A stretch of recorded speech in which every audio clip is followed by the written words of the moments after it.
எவ்வளவு காத்தடிச்சாலும் கீழே உலாதபடி பயங்கரமான கிளிப் எல்லாம் போட்டு விட்டுருக்கு. எத்தே 4 முடி தப்பிச்சு ஓடிட கூடாதுல, அதுக்குதான் இப்படி பயங்கரமான கிளிப்பு. எம்மாடி சின்ன பொண்ணே, நீ ஒண்ணும் பயப்படாத, அதான் நான் இங்க இருக்கம்ல காவலுக்கு. என்ன பாட்டியோ உங்க கடையெல்லாம் போட்ட மாதிரி இருக்கு. எம்மாடி கடை இல்லம்மா, இது எல்லாம் எனக்குதான். என் மருமவ காப்பாத்துங்க காப்பாத்துங்கன்னு சத்தம் போட்டுட்டு இருக்கல்ல, யாரும் வந்து காப்பாத்திர கூடாது பத்தியா, அதுக்குதான் காவலுக்காக இங்கேயே உட்கார்ந்திருக்கேன். வெயில் வேற பயங்கரமா இருக்கு, தண்ணி தான் எடுக்கும் பத்தியா, அதனால தான் மண்பானை நிறைய தண்ணியும் ஒரு பானையில மோரும் கலக்கி கொண்டு வந்திருக்கேன் பத்துக்க. பயங்கரமான ஐடியாவெல்லாம் இருக்கு. பின்ன என் மருமவ சீர் அப்படிதான் இருக்கு, எல்லார் வீட்லயும் போய் சண்டையெல்லாம் இழுத்து விடுதா, அதுக்கு இப்படி பேசாம தொங்கிட்டு கிடந்தா ஒரு பிரச்சனையும் இல்ல பத்தியா. ஆமா பாட்டியோ சரிதான். வெயில நடந்து வரீங்களா, கொஞ்சம் சில்லுன்னு தண்ணியாவது மோராவது குடிக்கலாம். ஏ பாட்டியை நாங்க வரும்போது மோர் குடிச்சிட்டு தான் வரோம், நீங்க கேட்கல, அதனால ஒரு டம்ளர் தண்ணி வேணா குடிக்கும். இந்த பரிமளம் சில்லுன்னு தண்ணி நல்லா இருக்கும் பத்துக்க. மண்பானை தண்ணி குடிக்கிறதுக்கே என்ன ருசியா இருக்கு. பாட்டியோ மண்பானை தண்ணி செம டேஸ்ட். ஆமா, மண்பானையில நம்ம சோறு பொங்கி சாப்பிடுதோம்ல, அதே மாதிரி மண்பானையில தண்ணி வச்சு குடிச்சாலும் நல்ல ருசியா தான் இருக்கும். ஏ பாட்டியா சாப்பிட போகணுமே, எப்படி இந்த 4 முடியை விட்டுட்டு போறதுன்னு கவலைப்படாதீங்க, நீங்க இங்கே இருங்க, நான் எங்க வீட்டுல போய் சாப்பாடு உங்களுக்காக ரெடி பண்ணி எடுத்து கொண்டு வந்து தாரேன். சரிம்மா சின்ன பொண்ணே, அப்படியே எனக்கு ஒரு 2 பொரிச்ச மீன் பார்சல். ஆமா, நான் என்ன ஹோட்டலா வச்சு நடத்துவேன், ஆர்டர் குடிக்கிய. என்ன சின்ன பொண்ணே இப்படி பேசுற, நாமெல்லாம் ஒண்ணுக்குள்ள ஒண்ணா பண்ணுக்குள்ள பண்ணால பழகணும். ஆமா, பெரிய பழக்கம். அப்படி எல்லாம் சொல்லாத சின்ன பொண்ணே, எங்க மாமியாருக்கு சாப்பாடு கொண்டு வந்து கொடுக்கேன்னு சொன்னேன்ல, அப்ப எனக்கும் 2 துண்டு பொரிச்ச மீன் கொண்டு வந்து கொடுத்துரு சின்ன பொண்ணே. ஆமா, நீங்க கெட்ட கேடுக்கு பொரிச்ச மீன் ஒண்ணுதான் கியாடு. 4 வீட்டுல சோறு குழம்பு கூட்டு பொரியல்னு வாங்கி தின்னதோட பேசாம இருக்க வேண்டியதானே. எந்த வீட்ல எல்லாம் வாங்கி தின்னாலும் அந்த வீட்ல எல்லாம் பிரச்சனை எல்லாம் மூட்டி விட்டுருக்கிய, உங்களுக்கு எல்லாம் பச்சை தண்ணி கூட கொடுக்க கூடாது. அப்படி எல்லாம் சொல்லாத சின்ன பொண்ணே, நான் வயிறு பசி தாங்க மாட்டேன்னு உனக்கு தெரியும்ல. ஆமா ஆமா, நீங்க வயிறு பசியும் தாங்க மாட்டிய, மத்த ஆள்கிட்ட எல்லாம் கோல் முட்டி கொடுக்கறதையும் நிறுத்த மாட்டிய. நானும் எல்லாத்தையும் பாத்துக்கிட்டு பேசாம தான் இருந்தேன், ஆனா கடைசியில எங்க வீட்லயே நீங்க பிரச்சனையை மூட்டி விட்டே பாத்தியாலா. இனி 4 முடி இப்படி தொங்கிட்டே தான் கிடக்கணும். எங்க வீட்டு கூறுகட்ட குக்கர் இருக்கல்ல என் சம்மந்திகாரி, உங்க பேச்சு கேட்டுட்டு தானே இவ்வளவு நாள ஆட்டம் போட்டு கிடந்தா. இப்ப மாமியா வீட்டுல கொண்டு போய் தள்ளியாச்சு, இனி ஆட்டம் போடட்டும் பாப்போம். வந்துட்டாவ பொரிச்ச மீன் வேணுமாம்ல, பொரிச்ச மீன். உங்களுக்கு போட்ட சோத்த நாய்க்கு போட்டிருந்தா கூட நன்றியோட இருந்திருக்கும். கோல்முட்டிய குடிக்க கோல்முட்டி எலும்ப எண்ணி வவுந்து எடுத்துரும் பாத்துக்கிடுங்க. பின்ன நீங்க செஞ்சு கெட்டம் கேடுக்கு கொலையே பண்ணிருக்கணும் உங்களை எல்லாம். இப்படி துவச்சுதான் தொங்க விட்டுருக்காளேன்னு கொஞ்சம் சந்தோஷப்படுங்க. நாம கால் வைக்கிற இடமெல்லாம் ஒரே கண்ணி வெடியால இருக்கு. இப்படியே கிடங்க. ஏத்தே வீட்டுக்கு போமா. சரி மருமகள போவோம். பரவாயில்ல, பரிமளம் முன்ன மாதிரி இல்ல, மருமகளை பத்தி நல்லா புரிஞ்சுக்கிட்டாள. தெருவுல மாமியாரும் மருமகளும் ஒத்துமையா நடந்து போறத பார்க்க எவ்வளவு சந்தோஷமா இருக்கு. எனக்கும் வந்து வாச்சிருக்க பாரு மருமவன்னு. இவ பண்ணின வேலைக்கு எல்லாருமா சேர்ந்து அடிச்சு துவைச்சு புளிஞ்சு காய போட்டுருக்காவோ. இவ தப்பிச்சிட கூடாதுன்னு நாங்க காவலுக்கு உட்கார்ந்துருக்கேன். எல்லாம் ஏன் நேரம். எனக்கு வந்து வாச்சிருக்க பாரு. ஐயோ, என்ன யாருமே காப்பாத்த மாட்டாவளா? எனக்கு விமோசனமே கிடையாதா? இப்படியே தான் குடிகையர்ல காஞ்சிக்கிட்டே கிடக்கணுமா? எப்படியாவது கிருந்துனா தப்பிச்சே ஆவணுமா? ஆஹா, எங்க மாமியார் தூங்கிட்டு இருக்க மாதிரி இருக்கு. ஆமா, தூங்கிட்டு தான் இருக்காவோ. நாம எப்படியாவது இப்ப தப்பிச்சிட வேண்டியதா. இந்த கிளிப்பு நல்லா டைட்டால பிடிச்சிட்டு இருக்கு. ஐயோ, இறங்க முடியலையே. ஆஹா, கிளிப்பு உடைஞ்சு நாம கீழே விழுந்துட்டோம். எங்க மாமியார் வேற தூங்கிட்டு தான் இருக்காவோ. எப்படியாவது தப்பிச்சிரணும்டா சாமி. வயிறு பசி வேற உயிர் போகுது. இந்த மண்பானையில மோர் இருக்குல, பானையோட தூக்கிட்டு போயிருவோம். வா வா கண்ணே கண்ணுறங்கு. மாமியாரா, நான் தப்பிச்சு போறது வரைக்கும் நல்லா கண்ணா சந்து தூங்குங்க. வாவோ கண்ணே கண்ணுறங்கு. 4 மணி எஸ்கேப். சப்பாடா, எப்படியோ என் மவளை மாமியார் வீட்டுல கொண்டுட்டு போய் விட்டுட்டு வந்தாச்சு. நல்லது கெட்டதெல்லாம் சொல்லி எடுத்துதான் விட்டுட்டு வந்திருக்கேன். இனி அவ நல்லபடியா மாமியார் வீட்டுல இருக்கணும். மாமியார் மாமனார்கிட்ட எந்த பிரச்சனையும் பண்ணாம இருக்கணும். சின்ன பொண்ணே வா மரகதா. என்ன பரிமளா பாட்டி, மேனகாவை மாமியார் வீட்டுல விட்டுட்டு வந்தாச்சா? ஆமாம்மா, எப்படியோ என் மவளை பேசி எடுத்து அவ மாமியார் வீட்டுல விட்டுட்டு வந்துட்டோம். நின்னுகிட்டே இருக்க மரகதா, உட்காரு. உட்கார்ல. பரிமளா பாட்டி, நம்ம சங்கரண்ண ஸ்டுடியோ இருக்குல்ல, அங்க இருந்து ஒரு பையன் வந்து இந்த பைய கொண்டு கொடுத்துட்டு போனா பாத்துடுங்க. இங்க வீட்டுக்கு வந்து பாத்துருப்பான் பொழுது கதவு பூட்டி இருந்துல, அதெல்லாம் எங்க வீட்டுல கொடுத்துட்டு போனா பாத்துடுங்க. இந்தாங்க பாட்டி, வாங்கிக்கிடுங்க. என் மவன் காலையிலேயே சங்கர்ட்ட போன் பண்ணி கேட்டதுக்கு நாளைக்கு காலையில தான் கொண்டு வந்து கொடுப்பேன்னு சொன்னேன். பரவாயில்லையே, இப்ப சாயங்காலமே கொண்டு வந்து கொடுத்துருக்கானே. உட்காரு மரகதா. சரி பாட்டி. மருமவளா, ஏத்தே உங்களுக்கு தான் காபி போட்டுக்கிட்டு இருக்க, என்ன வாரேன். மருமவளா, காப்பி எல்லாம் கொஞ்ச நேரம் கழிச்சு போட்டுக்கிடலாம், நீ முதல்ல வா. ஏ அப்பா, சின்ன பொண்ணுக்கு மாமியார் என்ன பாசமா மருமவளை கூப்பிடுதாவோ. இருக்கட்டும் இருக்கட்டும், இப்படியே கடைசி வரைக்கும் இருக்கட்டும்பா. என்னதே கூப்பிட்டியலா? வாங்கக்கா. சம்மந்தி வீட்டுக்கு போயிட்டு இப்பதான் வந்தேல சின்ன பொண்ணு. ஆமாக்கா 1/2 மணி நேரத்துக்கு முன்னாடியே வந்திருப்போம். பஸ் கொஞ்சம் லேட் ஆயிட்டு பாத்துருங்க, அதான் வரதுக்கு நேரம் ஆயிட்டு. மர்மோளா முதல்ல சோபால உட்காரு. ஏத்தே உங்களுக்கும் அந்த அக்காவுக்கும் முதல்ல காப்பி போட்டு கொண்டுட்டு வரேன், அப்புறமா உட்காந்து என்ன வேணாலும் பேசிக்கிடலாம். முதல்ல உட்காரு மர்மோளா, காப்பி அப்புறமா குடிச்சிடலாம். சின்ன பொண்ணு உங்க அத்தை சொல்லுதாவல்ல, முதல்ல சோபால உட்காரு, உட்கார்ந்து என்ன ஏதுன்னு கேளு. சரிக்கா. என்னதே என்ன விஷயம்? இந்த மர்மோளா இது உனக்கு தான். என்னது இந்த பையில என்ன இருக்கு? அட கையில வாங்க மர்மோளா, நீயே பிரிச்சு பாரு. பரவாயில்லையே சின்ன பொண்ணுக்கு மாமியார் இப்படி எல்லாம் பேசுவோன்னு நான் நினைச்சு கூட பார்க்கலம்மா. இது இந்த பையில என்னதே இருக்கு? அட நீயே பிரிச்சு பாரு மர்மோளா. ஐயோ மாமியார் என் மேல பாச மழைய பொழிதாவல, என்ன பாசமா சிரிச்சு சிரிச்சு பேசினாவோ. ஆஹா சூப்பரா இருக்க போட்டோ. இது எங்க 2 பேரோட போட்டோ. ஆமா மர்மோளா, போட்டோ உனக்கு பிடிச்சிருக்கா? நல்லா இருக்கா? இக்கா போட்டோவை பாத்தேளா? சூப்பரா இருக்கு சின்ன பொண்ணு. இது இந்த வருஷம் பொங்கலுக்கு எடுத்த போட்டோ இல்ல? ஆமா மர்மோளா, இது இந்த வருஷம் பொங்கலுக்கு எடுத்த போட்டோ தான். என் மகன் இத போன்ல வச்சிருந்தாம்ல, அதான் கடையில கொடுத்து இப்படி ஃப்ரேம் கணக்க பண்ண சொல்லிருக்கான் போலுக்கு. இன்னைக்கு காலையில என் மகன் ஆபீஸ்க்கு கிளம்பும் போதே சொல்லிட்டு தான் போனா, சங்கரன கடையில போட்டோ ரெடி பண்ணதுக்கு கொடுத்துருக்காமா, எப்படி நாளைக்கு காலையில தான் கொண்டு வந்து கொடுப்பாங்கன்னு. நம்ம மேனகாவை மாமியா வீட்ல விட போனோம் பத்தியா, அந்த சமயத்துல கடையில இருந்து வந்திருக்காங்க போலுக்கு. நம்ம வீடு தான் பூட்டி கிடந்ததுல, அந்தால மரகத வீட்ல கொடுத்துட்டு போயிருக்காவோ. மரகதா என் மகன் மர்மோ போட்டோ நல்லா இருக்கான்னு பாரு. எத்தடி என்ன அழகா இருக்கு போட்டோ. சின்ன பொண்ணு மாப்பிளையும் பொண்டாட்டியும் ஒரே கலர்ல Dress எடுத்திருக்கியா, அதான் பாக்கிறதுக்கு நச்சுன்னு இருக்கு போட்டோல. ஏக்கா நான் நினைச்சு கூட பார்க்கலக்கா இந்த மாதிரி போட்டோ லேமினேஷன் பண்ணுவாங்கன்னு. ரொம்ப அழகா இருக்கு சின்ன பொண்ணு இந்த போட்டோ. உங்க ரூம்ல மாட்டி வச்சிக்க. ஆமா மர்மோளா, உங்க ரூம்ல மாட்டி வச்சிடுங்க போட்டோவை. சரிங்க தே. பரவாயில்ல சின்ன பொண்ணுக்கு மாமியார் நல்லபடியா தெரிஞ்சிட்டாவோ. மகளையும் கொண்டு மாமியார் வீட்ல விட்டாச்சா, இனிதான் சின்ன பொண்ணு நிம்மதியா இருப்பா. இந்த லிஸ்ட் போதுமா, இன்னும் கொஞ்சம் வேணுமா? அப்பாடா நமக்கு தேவையான எல்லா பொருளையும் லிஸ்ட் போட்டாச்சு. இனி எங்க அண்ணன் கிட்ட கொடுத்தா எங்க அண்ணன் வரிசையா எல்லா பொருளையும் வாங்கி கொண்டு வந்து அடுக்கிடுவான். எல்லா பொருளையும் வாங்கி கொண்டு வந்து எங்க மாமியார் முகத்துல கரிய பூசுவான் எங்க அண்ணன். என்ன மேனமினிக்கு ஏதோ புக்க வச்சுக்கிட்டு பாடம் படிச்ச மாதிரி உட்கார்ந்துருக்கா? மணி 8 மணிக்கிட்ட ஆக போத, புருஷன் வேலை போயிட்டு வருவானே, அவளுக்கு சாப்பாடு ஏதாவது செஞ்சு வைப்போம்னு கொஞ்சமாவது இவளுக்கு அக்கறை இருக்கா? எனத்தையே பேப்பரும் கை மேல உட்கார்ந்துருக்கா? இருக்கட்டும் நமக்கு என்ன. அப்பா என்ன டயர்டா இருக்கு, ஒரு கப் காப்பி சூடா குடிச்சா எவ்வளவு நல்லா இருக்கும். எத்தே என்ன எத்தே கொஞ்சம் டயர்டா இருக்கு, ஒரு கப் காப்பி சூடா போட்டு கொண்டு வரேளா? என்னதே உனக்கு நான் காப்பி போட்டு கொண்டு வரணுமா? ஆமாத்தே, எனக்கு இந்த லிஸ்ட எழுதியே ரொம்ப டயர்ட் ஆயிட்டு வந்துடுங்க. ஒரு கப் காப்பி சூடா குடிச்சா நல்லா இருக்கும்லாத்தே, அதனாலதான் கேட்டேன். சீக்கிரமா போங்க தே, போய் காப்பி போட்டு கொண்டாங்க. என்னடி நினைச்சிருக்க? என்ன மாமியாரு நினைச்சியா, உன் வீட்டு வேலைக்காரனே நினைச்சியா? உனக்கு காப்பி வேணும்னா போய் போட்டு குடி. என்னதே உங்ககிட்ட ஒரு கப் காப்பி தானே போட்டு கேட்டேன், என்னமா பிரியாணி செஞ்சு தாங்கன்னு கேட்ட மாதிரில பேசுதியே. ஆமாடி, நீ கிட்ட கேடுக்கு உனக்கு நான் பிரியாணி வேற செஞ்சு தரேன். ஆள பாரு ஆள. வீட்ல வயசான மாமியார் மாமனார் இருக்காவல, மாப்பிள்ளை வேலைக்கு போயிட்டு வருவானா, மணி 8 மணிக்கிட்ட ஆக போதா, ராத்திரி சாப்பாடு செய்யணும்னு உனக்கு கொஞ்சமாவது அக்கறை இருக்காடி? நீ பாட்டுக்கு சோபால உட்கார்ந்துகிட்டு என்னத்தையே எழுதிட்டு கிடக்க. அம்மையும் மைனிகாரி என்னமோ புத்திமதி எல்லாம் சொல்லி எடுத்து விட்டுட்டு போனாவலாம். எங்க இருக்கு புத்தி இவளுக்கு? இவ கெட்ட கேடுக்கு நான் காப்பி போட்டு இவ கையில கொண்டு கொடுக்கணுமாம்ல? ஏதே ரொம்ப தான் ஓவரா பேசாதீங்க. நீங்க எல்லாம் ஒரு மாமியாரா? எங்க மைனிகாரி எங்க அம்மா கிட்ட காப்பி போட்டு தாங்கத்தேன்னு தான் சொல்லுவாவோ. உடனே எங்க அம்மா சூட காப்பி போட்டு கொண்டு வந்து கொடுப்பாவோ தெரியுமா? இங்க பாரு, உன் மைனிகாரி உன்னையும் சேர்த்து வச்சு பேசாத. உன் மைனிகாரி உங்க அம்மாவை அம்மா மாதிரி பாத்துக்கிடுதா, அதனால உங்க அம்மாவும் உன் மைனிகாரியை மகா கணக்கா பாத்துக்கிடுதாவோ. ஆனா நீ என்ன ஒரு மனுஷிய கூட மதிக்கிறது கிடையாது. நான் உனக்கு காப்பி போட்டு கொண்டு வரணுமாக்கும். ரொம்ப ஓவரா பேசாதீங்க, அப்புறம் சண்டை பட்டேன்னு வச்சிடுங்க. நான் திரும்பவும் எங்க அம்மா வீட்டுக்கு போயிடுவேன், பாத்துடுங்க. போ, உனக்கு எங்க வேணும்னாலும் போ. நான் என்ன உன்னை பிடிச்சா வச்சிருக்கேன்? இந்த திமிர்த்தனம் தானே உனக்கு ஆவாது. நான் என் பாட்டுக்கு நான் உண்டு என் வேலை உண்டுன்னு பேசாம இருக்கேன். நீ தானே வீணா என்கிட்ட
என்னடி பண்ணுவ? ஏங்க என்னடி நானும் பாத்துக்கிட்டே தான் இருக்கேன். எங்க அம்மா கிட்ட ரொம்ப ஓவரா திமிரா பேசிக்கிட்டு இருக்க. ஏங்க நான் அப்படி எதுவுமே பேசலங்க. கொஞ்சம் டயர்டா இருக்கு, ஒரு கப் காபி போட்டு தாங்கன்னு தாங்க கேட்டேன். ஆமா, அப்படி சடவா இருக்கிறதுக்கே காலையில இருந்து என்ன வீட்டு வேலையில வெட்டி முடிச்சா பாத்துட்ட? ஆஹா, என் மகனா இப்படி பேசுதா? ஏங்க இப்படி பேசுவீங்க? பின்ன என்னடி நீ திமிர்த்தனமா பேசுவ? வீட்டுல இருக்கப்பட்ட எல்லாரும் அடங்கி போணுமா? இங்க பாரு, நீ கேட்ட நேரத்துக்கு காப்பியும் கேட்ட நேரத்துக்கு சாப்பாடும் செஞ்சு தரதுக்கு எங்க அம்மா ஒண்ணு இந்த வீட்டு வேலைக்காரி இல்லட்டி. உனக்கு வேணும்னா நீ தான் போய் செஞ்சு சாப்பிடணும். சும்மா இந்த ஆர்டர் போட்டுட்டு இருக்க சுவாலியெல்லாம் விட்டுரு. அடிச்சு பல்லகெல்லாம் பேத்துருவோம் பத்துக்க. ஏங்க என்னங்க ஆச்சு உங்களுக்கு? இப்படி எல்லாம் என்கிட்ட பேச மாட்டீங்களா? ஆமா, நான் இப்படி எல்லாம் உன்கிட்ட பேசாம இருந்தவன் தான். அதனாலதானே நீ திமிர்த்தனத்துல ஆடிக்கிட்டு இருக்க. நானும் சரி கொஞ்ச நாள்ல சரியாயிருவா திருந்திருவான்னு நானும் பொறுத்து பொறுத்து பார்த்தேன்.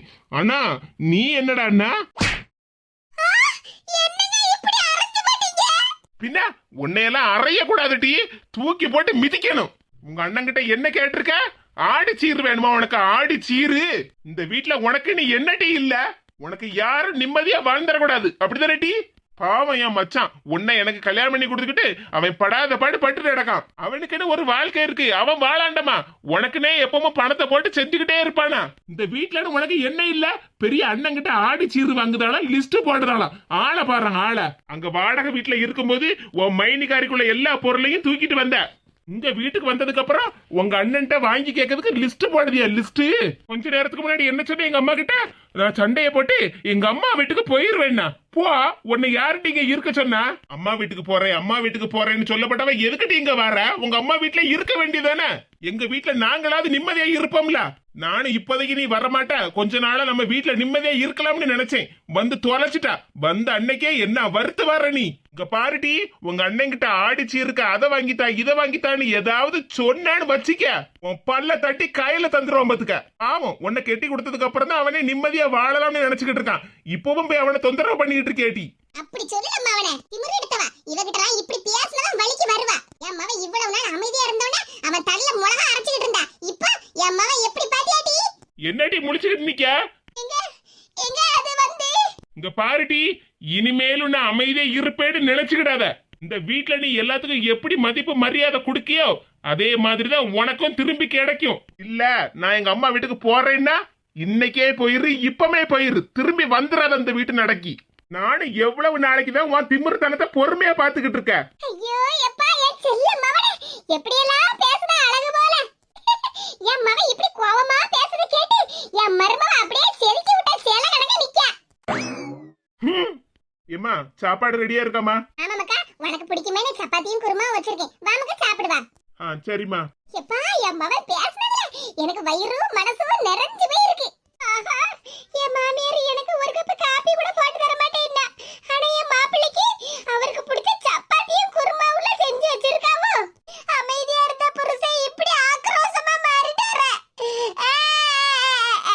என்ன என் புருஷன் என்ன அடிச்சு போட்டாரு. இந்த மனுஷனுக்கு எவ்வளவு திமிரு. நாம ஒரு வாரம் அங்க வீட்ல இல்ல இல்ல, மாமியாக்காரி மவனுக்கு நல்ல நம்மள பத்தி எல்லாம் இல்லாததையும் பொல்லாததையும் சொல்லி எடுத்து கொடுத்து நல்லா உசுப்பேத்தி விட்டுருக்காவோ. அதனாலதான் இந்த மனுஷன் என்னன்னைக்கு அடிச்சு போட்டாரு. இல்லன்னா இந்த மனுஷனுக்கு இவ்வளவு தைரியம் வந்திருக்காத. மாமியாரே, அதான் வீட்டுக்கு வந்துட்டோம்ல, இனி இருக்கு பாருங்க உங்களுக்கு ஆப்பு. உங்களுக்கு ஆப்பு வைக்காம இருக்க மாட்டோம்ல. என்ன பத்தி அவங்க மகன்கிட்ட சொல்லி எடுத்து குடுக்கிய இருங்க. ஆடி சீரு நான் எங்க அண்ணன் கிட்ட கேட்டு வாங்க கூடாதாம்ல, அத சொல்லதுக்கு இவர் யாரு? எங்க அண்ணன் கிட்ட எங்க அம்மா கிட்ட எல்லாம் கேட்கிறதுக்கு எனக்கு உரிமை இருக்கு. தொப்பி மண்டையே அப்படியே பெரிய நல்லவர் மாதிரி தான் பேசிக்கிட்டு இருப்பாரு. நானே எங்க அம்மா வீட்டுக்கு போயிட்டு வரும்போதெல்லாம் எனக்கு பிடிச்ச பொருளா வாங்கி எடுத்து தின்னுட்டு வரேன். இவருக்கு என்ன துணிமணி சீருன்னு கேட்டா நம்ம தீபாவளி பொங்கல்னு கேட்க முடியும். இப்பவும் நீ உங்க அம்மா வீட்டுல எதுவும் கேட்க கூடாது அப்படி இப்படின்னு சத்தம் போட்டாருன்னா இவர் சொன்னா நான் கேட்கணுமா? கல்யாணத்தப்ப எனக்கு வாங்கி கொடுத்த பொருள் எல்லாமே இப்ப வீட்ல இருக்கு, நான் இல்லன்னு சொல்லல. அதுக்குன்னு இப்பவும் நான் வாங்காம இருக்க முடியுமா? சரி, அப்ப அவர் சொன்ன மாதிரி வாஷிங் மிஷின், ஃப்ரிட்ஜ், கட்டில், பீரோ அந்த பொருள் தானே வாங்க கூடாது. எனக்கு பிடிச்ச பொருளா லிஸ்ட் போட்டு எங்க அம்மா கிட்டயும் எங்க அண்ணன் கிட்டயும் வாங்கி கேட்பேன். என்ன பொருள் வாங்கலாம்? யோசிப்போம். மக்கா ரமேஷ், ஓ பொண்டாட்டிட்ட பேசுனது நீயா? அவ மேல கோவப்பட்டு அவளை கை நீட்டி அடிக்கிற அளவுக்கு உனக்கு தைரியம் எங்க இருந்துதான் வந்துச்சோ? ஏதோ உன் உடம்புக்குள்ள ஆவி புகுந்த மாதிரிலாம் இருக்கு. போமா நீ வேற ஆவி கீவின்னு எதையோ சொல்லிட்டு கிடக்க. பின்ன என்ன மக்கா, ஒரு நாள் இல்லாத திருநாளா நீ உன் பொண்டாட்டிய கை நீட்டி அடிச்சு புட்டியா?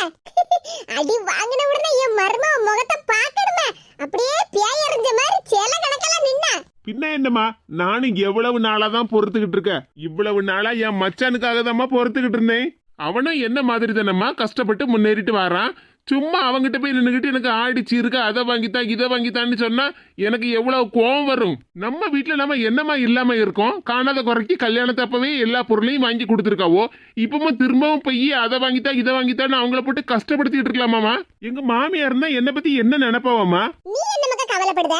உன்னை பத்தி எல்லாம் உங்க மாமியார் வீட்டுல நல்லபடியா தான் நினைச்சு வச்சிருக்காவோ. அவங்க மகளை பத்தி உங்க மாமியார் இப்பதானே புரிஞ்சிருக்காவோ.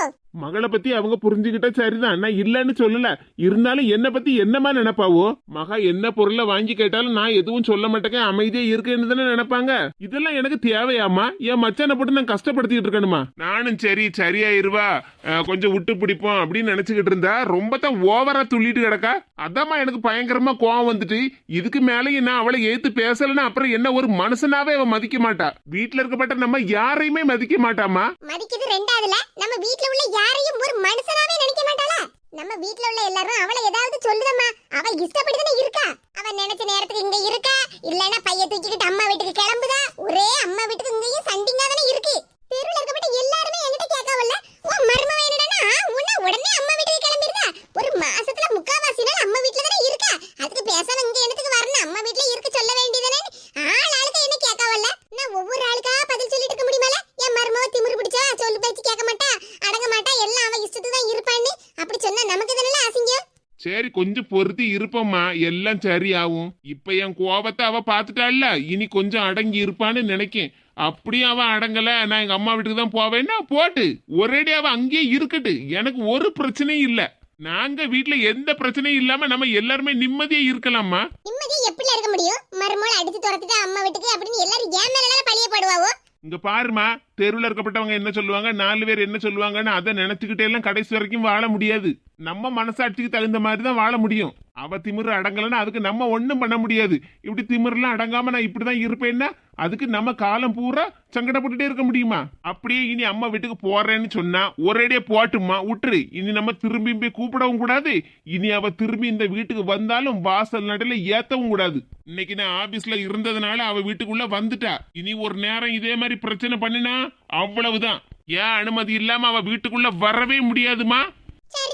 நீ சொல்லபடியே நான் கேட்டுக்கிட்டேன். இப்போ நான் என்ன அவளை மாமியார் கொடுமையா பண்ணிட்டேன்? அதுதான் பண்ணணும், இந்த சாப்பாடு தான் செய்யணும், இந்த சமையல தான் பண்ணணும், இந்த வீட்டு வேலையெல்லாம் பார்க்கணும்னு நான் என்ன அவளுக்கு ஆர்டரா போடுதேன்? இல்ல மத்த மாமியார் மாதிரி வேலையாவி விட்டுக்கிட்டு சோபால உட்கார்ந்துக்கிட்டு நான் டிவியா பார்த்துக்கிட்டு இருக்கேன்? இந்த வயசான காலத்துல என்னால முடிஞ்ச அளவுக்கு நான் வீட்டு வேலையெல்லாம் செய்யதான் செய்தேன். கூட மாட அவளுக்கு செஞ்சா என்னவா? சரிம்மா விடு, எல்லாம் சரியாயிரும். மக்கா ரமேஷ் என்னப்பா சொல்லுங்க. பாருமக்கா, இப்போ உங்க அம்மா சொன்ன மாதிரி அவரவர் வேலையை பார்த்துக்கிட்டா வீட்டுல ஒரு பிரச்சனையும் இருக்காதுதான். எனக்கு ரொம்ப நாளா பாத்திரம் கழுவுற வேலையே உங்க அம்மா கொடுத்துக்கிட்டு இருக்கா பாத்துக்க. அந்த வேலையை மட்டும் மாத்தி விட சொல்லுமக்கா. தினமும் பாத்திரம் கழுவி கழுவி என் குறுக்கெல்லாம் பிஞ்சு போச்சு. நான் வேணா வெளியே கடைக்கு போய் காய்கறி வாங்கிட்டு வர்றது, அப்புறம் மளிகை பொருள் வாங்கிட்டு வர்ற அந்த வேலையெல்லாம் பாத்துக்கிடுது. கொஞ்சம் இந்த வேலை செய்யற டிபார்ட்மெண்ட்டை மட்டும் உங்க அம்மா கிட்ட சொல்லி மாத்தி விடுமாக்கா. இங்க பாருங்கப்பா, இதுல நான் எதுவும் சொல்ல முடியாது. அது நீங்களாச்சு அம்மாவாச்சு, உங்க பிரச்சனையில நான் தலையிடவே மாட்டேன். ஏன்னா எனக்கு தலைக்கு மேல நிறைய பிரச்சனை இருக்குப்பா. ஏடி உன்னை பத்தி நான் போட்டெல்லாம் கொடுக்கலட்டி, வேலை செய்யற டிபார்ட்மெண்ட்டை மாத்திக்கிடுதுன்னு தானே சொல்லுதே. அதெல்லாம் இன்னும் 2 நாள் கழிச்சு யோசிக்கலாம். முதல்ல அங்க சிங்க்ல நிறைய பாத்திரம் கிடக்கு, அத எல்லாத்தையும் போய் கழுவி எடுத்து வைங்க. ஐயோ ஐயோ, மருமவ திமிரு பிடிச்சவா, அவ மாறணும்னு இவ சொல்லிக்கிட்டு இருக்கா. இவ மட்டும் என்னவா? போவோம், கிடக்கப்பட்ட பாத்திரத்தை மட்டும் கழுவி எடுத்து வைப்போம். என்ன ஒரு அணக்கமும் இல்லாம இருக்கு? என்னமாக்கா என்ன சொல்லுத? அதுக்கு இல்லம்மா, ஹால்ல ஒரு அணக்கமும் இல்லாம இருக்க, அதான் என்னன்னு பார்த்தேன். என்னல சொல்லுத? ஒண்ணும் புரிய மாட்டேங்க. அதுக்கு இல்லம்மா, மேனக சத்தம் ஒண்ணுமே கேட்கல. ஒருவேளை அம்மா வீட்டுக்கு கிளம்பி போயிட்டாளா என்னவோ. ஆமா, உன்கிட்ட வாங்கின அடிக்கி ஒரு ஓரமா உட்கார்ந்து அழுதுகிட்டு இருப்பா. ஏம்மா அப்படியே அழுதுகிட்டு இருந்தாலும் அழற சத்தமாவது கேட்கும்ல. சரி என்னன்னு போய் பாக்கேன். இங்கதான் உட்கார்ந்திருக்காளா? ஆள் அணக்கமே இல்லாமல இருக்கா. பாத்தியால உன் பொண்டாட்டிய? நாம 2 பேரும் பேசிக்கிட்டு இருந்தத இங்க அணக்கம் இல்லாம உட்கார்ந்துகிட்டு ஒட்டி கேட்டுக்கிட்டு இருந்திருப்பா. கேட்டா கேட்டுக்கிட்டு போறா. இப்ப அவளை பத்தி நம்ம எதுவும் தப்பா சொல்லலையே. அப்படியே சொன்னாலும் என்ன தலையை சீவிர் வளாக்கும். பாத்தியல நாம வந்து நிக்கிறது கூட அவளுக்கு தெரியாத மாதிரி என்னத்தையும் எழுதிட்டு கிடக்கா. ஆமா, திரும்பவும் அவ பேப்பர்ல என்னத்தை எழுதி பாத்துக்கிட்டு கிடக்கா. மேனகா என்ன பண்ணிக்கிட்டு இருக்கா? அந்த பேப்பரை கொண்டா. என் இஷ்டத்துக்கு என்னவாது எழுதிட்டு போறேன், உங்களுக்கு என்ன? திமிரு பிடிச்சவா, அடி வாங்கினது இவளுக்கு பத்தல போலுக்கு. எப்படி எழுத்து பேசுதா பாரு. என்னது எனக்கு என்னவா? பேப்பரை கொண்டாங்க. 4 பவுண்ட்ல செயின், 2 பவுண்ட்ல ஜிமிக்கி, 1.5 பவுண்ட்ல வளையல். என்னடி இதெல்லாம்? அடிச்சீரா ஃப்ரிட்ஜ், வாஷிங் மிஷின், கட்டில், பீரோ, மெத்தன்னு எங்க வீட்ல இருந்து எதுவும் வாங்க கூடாதுன்னு சொன்னீங்கல்ல. அதான் எங்க அண்ணன் கிட்ட எனக்கு பிடிச்ச மாதிரி செயின், நெக்லஸ், கம்மல் எல்லாம் வாங்கி கேட்கலாம்னு தான் லிஸ்ட் போட்டுட்டு இருக்கேன். கொழுப்பு எடுத்தவள திருந்தவே மாட்டியாட்டி நீ எல்லாம். கொஞ்ச நேரத்துக்கு முன்னாடி தான் சொன்னேன் உங்க அண்ணன் கிட்ட எந்த ஒரு பொருளும் வாங்க கூடாதுன்னு. வீட்டு பொருள் தான வாங்க கூடாதுன்னு சொன்னீங்க. வாய பேத்து எடுத்துருவோம் பத்துக்கா. இனி ஒரு நிமிஷம் உங்க அண்ணன் கிட்ட அதை வாங்கித்தா இதை வாங்கித்தான்னு கேட்டு நச்சரிச்சுக்கிட்டு இருந்தா அப்புறம் இருக்கட்டி உனக்கு. திமிரு எடுத்தவ என்ன வருத்து வராம. இனி ஒரு நேரம் அம்மா கிட்ட அதை வாங்கிட்டு வரணும், அண்ணன் கிட்ட போய் இதை வாங்கிட்டு வரணும்னு உன் மனசுல நினைச்சான்னு வச்சிக்க, அப்புறம் நான் என்ன செய்வேன்னு எனக்கே தெரியாது டி. நான் என்ன சம்பாத்தியம் பண்ணாம வீடு வீடா பிச்சை எடுத்துக்கிட்டாடி இருக்கேன். வீட்டுல ஒழுங்கு மரியாதையா மருமகளா இருக்க முடிஞ்சா இரு, இல்லன்னு வச்சுக்க பொட்டி படுக்கையெல்லாம் கேட்டுக்கிட்டு இப்பவே கிளம்பிரு. ஏங்க திரும்பவும் என்ன இப்படி அடிச்சு போட்டியா? ஆமாட்டி, நீ திமிரு எடுத்து போய் என் பேச்ச கேட்காம இருந்தேன்னா இப்படி அடிக்கதான் செய்வேன். இன்னும் பேச்ச கேட்க மாட்டேன், திமிர்த்தனமா தான் இருப்பேன்னா தூக்கி போட்டு மிதிப்பாமட்டி. என் மாப்பிள்ள அடிச்சு போட்டாரு, என் புருஷன் மிதிச்சு போட்டாருன்னு உங்க அம்மா கிட்ட உங்க அண்ணன் கிட்ட எல்லாம் போய் சொல்லணுமா? போய் சொல்லு, யார வேணாலும் கூட்டிட்டு வா. எல்லாருக்கும் எனக்கு பதில் சொல்ல தெரியும். அமைதியா சரி பிரச்சனை என்னத்துக்குன்னு பேசாம இருந்தோம்னா தலைக்கு மேலலாம் நீ ஏறிட்டு இருக்க. அப்படிதான் தம்பி, நாலு அறைய போட்டாதான் உங்க பொண்டாட்டில அடங்கி இருப்பா. இவன் என்னத்துக்கு இப்ப வந்தா? என்னக்கா உங்களுக்கு என்ன பிரச்சனை? இங்க பாருங்க தம்பி, போன வாரம் உங்க பொண்டாட்டி இங்க இருந்து கோவப்பட்டு அவங்க அம்மா வீட்டுக்கு போனால. இங்க இருந்து போறதுக்கு முன்னாடி எங்க மாமியார் வந்து ஏமா இவ்வளவு திமிரு பிடிச்சு போய் இருக்க, கொஞ்சம் மாமியாருக்கு மரியாதை கொடுத்து பேசு அப்படி இப்படின்னு கொஞ்சம் அட்வைஸ் பண்ணிருக்காவலாம். அத கேட்டுக்கிட்டு உங்க பொண்டாட்டி எங்க மாமியாரை போட்டு அடி அடின்னு அடிச்சிருக்காவோ தெரியுமா? இதெல்லாம் நல்லாவா இருக்கு தம்பி? அக்கம் பக்கத்து வீட்டுக்காரங்க எல்லாம் ஒருத்தருக்கு ஒருத்தர் உதவியா இருக்கணுமே தவிர இந்த மாதிரி உபத்திரமா இருக்கவே கூடாது. என் மாமியாரை ஏமா இப்படி அடிச்சு போட்டான்னு கேட்டதுக்கு உங்க பொண்டாட்டி என்னையும் சேர்த்து அடிச்சு போட்டா. என்னம்மா இது புது பிரச்சனை? அதான் அன்னைக்கு உங்ககிட்ட சொன்னோம்ல மக்கா, மூக்காய் பாட்டிக்கு மருமக வந்து பிரச்சனை பண்ணிட்டு போனாவன்னு. ஓ அதுவா? இங்க பாருங்க தம்பி, உங்க பொண்டாட்டிய கொஞ்சம் அடக்கி வைங்க. ரொம்ப திமிரு எடுத்து போய் ஆடுனான்னு வச்சிடுங்க. அப்புறம் நான் போலீஸ் ஸ்டேஷன்ல தான் கம்ப்ளைண்ட் கொடுக்க வேண்டியிருக்கும். ஆமாமா, எங்க மைனி மேலயும் உங்க மேலயும் போலீஸ்ல கம்ப்ளைண்ட் கொடுக்க வேண்டியதா? என்னது? என் மேலயும் போலீஸ்ல கம்ப்ளைண்ட் கொடுப்பீங்களா? ஆமா, பின்ன சண்டை போட்டேன்னா யாரெல்லாம் சண்டை போட்டாங்களோ எல்லாருக்கும் சேர்த்து தான் போலீஸ்ல கம்ப்ளைண்ட் கொடுக்கணும். ஆஹா, இவன் வெளிநாட்டுல இருந்தா இப்ப இப்படி திடீர்னு வந்து நிக்க. ஒரு பிரச்சனை போச்சுனா மறு பிரச்சனை இப்படி வாசல்ல வந்து நிக்க. நமக்கு நேரம் சரியில்லையோ என்னவோ, அம்மா வீட்டுக்கு சண்டை போட்டுட்டு போக முடியல, இங்க புருஷ வீட்லயும் மாப்பிள்ளை கையால அடி வாங்கிட்டு கிடக்கு. கால் வைக்க இடமெல்லாம் நமக்கு கண்ணி வெடியெல்லாம் இருக்கு. மக்களே, ரேவதி தெரியுமா? நல்லா இருக்கீங்க? என்ன நல்லா இருக்கியா? நல்லா இருக்கும் ரேவதி. நீ நாளைக்கு மத்தியானம் எல்லாம் வரேன்னு சொன்ன. ஆமாண்ணே, உங்க எல்லாருக்கும் சர்ப்ரைஸ் கொடுக்கணும்ல, அதனால தான் சீக்கிரமாவே வந்துட்டேன். என்னக்கா, உங்க மேல எந்த தப்புமே இல்லாத மாதிரி எங்க மைனியவே குத்தம் சொல்லிட்டு இருக்கியா? ஆஹா, இது கனவா இல்லனா நிஜமா? ஏன் சம்பந்திகாரி எனக்கு சப்போர்ட் பண்ணி பேசுதா? சொல்லுங்கக்கா, வாயை திறந்துட்டே நிக்கிறியா? வாய்க்குள்ள ஈ கொசெல்லாம் போயிர போகுது. ஆஹா, இங்க மாமியாருக்கும் மருமகளுக்கு ஏதாவது சண்டையை மூட்டி விடலாம்